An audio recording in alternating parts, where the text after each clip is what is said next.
باورم نیست پدر رفتی و خاموش شدی، ترک ما کردی و با خاک هم آغوش شدی. خانه را نور اگر بود زی رخسار تو بود، ای چراغ دل من از چی تو خاموش شدی؟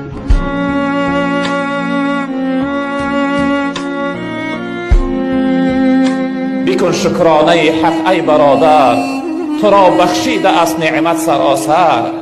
دو چشم روشنی زیبا کی بخشید، دو چشم روشنی بینا کی بخشید، زبان شیرینی گویا کی بخشید؟ کی بخشید برای تو؟ کی چشم داد میبینی؟ کی برای تو این نعمت ها را بخشید؟ دو دستت داد برداری به سوی ملائکه که چقدر بد هیبت هستند، چقدر خوفناک هستند که پیغمبر بزرگوارتن صدای اونها مثل تندور چراغک است. وقتی ابر شوه هوا تندور میزنه صداشو این چنین دغل است. چشمهاشو روشنی، چشمهاشو مثل نور آفتاب برین است. چنانه که وقتی آفتاب برای انسان جرأت نمیکنه، قوت نداره که به سوی اون نگاه کنه، یعنی روشنی چشمهاشو این قدر روشن است. و موی سر سیاهی دراز دارند که موی سر اونها در زمین میرسه. انسان دوالای تابوت یعنی گذاشته میشده است، یک جمله میگفته دارم دل غمگین بیامرز و مپرس، صد واقعه در کمین بیامرز و مپرس، شرمنده شوم اگر بپرسی عملم یا ارحم الراحمین بیامرز و مپرس. یعنی خداوند بخشنده است، از بنده هاش بخشنده ها را دوست میداره. چی یعنی کسی را آزار داده باشه، غیبت کرده باشه، خواهش میکنیم ببخشه. دیگر اینکه از کسی اگر قرضی دار باشه، یعنی همچون پول به عنوان قرض گرفته باشه، به شاهد و حجت بیایه، انشاءالله اکای محمد جان هستن برادرشون، یعنی به گردن میگیرند. آخر دعا کنیم پروردگار بار الها این برادر بزرگوار را سفر آخرت به خیر بگردان.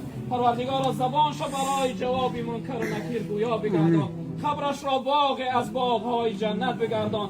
شب اولش را براش آسان بگردان. پروردگار مرگ غریبی را براش مرگ شهادت بگردان. نباشی بنده نوکی زبان که تا در نار دوزخ در نمانی. چی کار کن که آنجا کار آید، چی نقده که در آن بازار آید.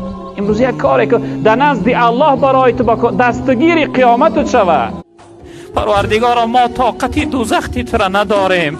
پروردگارا ما طاقتی محروم بودن از نعمتها و از عزتهای تو را نداریم. پروردگارا به حال ما رحم کن. پروردگارا تو بخشنده هستی. پروردگارا تو کریم و مهربان هستی. پروردگارا تو بخشیدن دوست می‌داری. ای الله بزرگوار، تو گریه و زاره بنده ها تا دوست می‌داری. تو قطره آب دیده بنده ها تا دوست می‌داری. ای الله تو زاره ما بنده های عاصی به همت دوست می‌داری. پروردگارا ناامیدمون نگردان. پروردگارا به حالمون رحم کن. پروردگارا به فریادمون برس. پروردگارا اسلام عزیز ما را نگهبان باش. پروردگارا اسلام عزیز ما را نصرت بده.